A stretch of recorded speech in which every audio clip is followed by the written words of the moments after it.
Module 3, Income Measures. Adjusting Entries. Adjusting entries affect both the income statement and the balance sheet accounts. Adjusting entries are made at the end of an accounting period to update the accounts for transactions that have occurred but have yet to be recorded. These entries ensure that the financial statements accurately reflect the company's financial position and performance for the period. Adjusting entries can affect both the balance sheet and income statement accounts. For example, an adjusting entry to accrue an expense will increase the expense account, an income statement account, and the liability account, a balance sheet account. Similarly, an adjusting entry to record depreciation expense will decrease the asset account, a balance sheet account, and increase the depreciation expense account, an income statement account. Adjusting entries can also affect other income statements accounts, such as revenue and tax accounts. For example, an adjusting entry to record unearned revenue will increase a liability account, a balance sheet account, and decrease the revenue account, an income statement account. In summary, adjusting entries ensure that the company's financial statements accurately reflect its financial position and performance. They can affect both the balance sheet and income statement accounts, depending on the nature of the adjustment. Profit margins. The statement profit margin is not a useful measure of a company's operating results is inaccurate. While profit margin may not be the only or most comprehensive measure of a company's operating results, it can still provide valuable insights into the financial performance of a business. Profit margin is a measure of a company's profitability that indicates the profit generated per dollar of sales revenue. It is calculated by dividing the net income by the total revenue and expressed as a percentage. A high profit margin indicates that a company generates a significant profit relative to its revenue. In contrast, a low profit margin suggests that a company struggles to generate profits from its sales. While profit margin provides essential information about a company's financial performance, it is not a complete measure of operating results. It does not account for factors such as cash flow, capital expenditures, or debt levels, which can all impact a company's financial health and sustainability. Furthermore, accounting practices and other factors that may not accurately reflect the company's operating performance can influence the profit margin. For example, a company may have a high profit margin due to aggressive accounting techniques that inflate its revenue or understate its expenses. Therefore, it is essential to consider multiple measures of a company's operating results, including cash flow, return on investment, other financial ratios, and profit margin. Investors and analysts can better understand a company's financial health and performance using a range of metrics. Adjusted entry office supplies. Here's an example of an adjusting entry to record unused office supplies.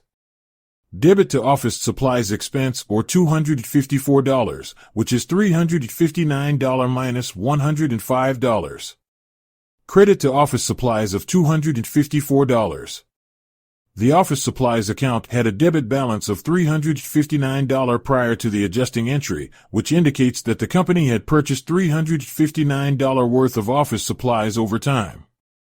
However, after conducting a physical count, it was determined that only $105 worth of supplies were used. This means the company still has $254 worth of unused office supplies. We need to debit the office supplies expense account for $254 to adjust the accounts for this difference. This reduces the office supplies account's balance to reflect the amount used and recognizes the expense related to the unused supplies. At the same time, we need to credit the office supplies account for the same amount to show that the company still has $254 worth of supplies on hand. Adjusting entry insurance. Let's say a company paid a $2,400 premium on July 1st for a one-year insurance policy. The policy will cover the period from July 1st to June 30th of the following year. Since the company's year-end is on December 31st, the policy would have been in effect for 6 months during the first year. Therefore, the insurance expense on the annual income statement for the first year ended December 31st would be calculated as follows. Insurance expense equals total premium divided by total coverage period times coverage period during the year. Or, insurance expense equals $2,400 divided by 12 months times 6 months. This makes the insurance expense $1,200. Therefore, the insurance expense on the annual income statement for the first year ended December 31st would be $1,200. Wages payable. Wages payable is a current liability account representing the money the company owes its employees for work performed but not yet paid. This account records the wages, salaries, and other compensation the company owes to its employees as of the end of an accounting period. Wages payable is typically recorded as an accrued expense through an adjusting entry at the end of the accounting period. This means that the company recognizes the expense and the liability for the unpaid wages as of the end of the period, even if the payment will not be made until the next accounting period. For example, suppose a company has a bi-weekly payroll and the accounting period ends in the middle of a pay period. In that case, the company will need to estimate the wages owed to employees for the remaining days of the pay period and record this amount as a liability in the wages payable account. When the company pays its employees for the work performed, it will debit the wages payable account and credit the cash account to reflect the payment made. This will reduce the balance in the wages payable account and remove the liability from the company's financial statements. The monthly accounting period ends on Thursday, and the company pays its employees $4,000 each Friday for the 5-day workweek that begins on Monday. This means that the employees worked for 4 days in the current accounting period, Monday through Thursday, and 1 day in the next accounting period, Friday. To calculate the number of salaries earned but unpaid at the end of the accounting period, we need to determine the total amount of salaries earned by the employees for the 4 days worked in the current accounting period. Let's say employees earned $800 per day for the 5-day workweek, so for the 4 days worked in the current accounting period, they earned $800 per day times 4 days equals $3,200. Therefore, the salary earned but unpaid at the end of the accounting period is $3,200. This amount represents the company's obligation to pay its employees for the work performed in the current accounting period, which will be recorded as a liability in the wages payable account. Adjusting entries. An unadjusted trial balance is a report that lists all the accounts of a company and their balances before any end-of-period adjustments are made. An unadjusted trial balance ensures that the total debits equal the total credits and identifies errors in the general ledger accounts before adjusting entries. The unadjusted trial balance is typically prepared at the end of an accounting period, such as at the end of the month or year end. It includes all accounts with a balance, whether they have activity during the period.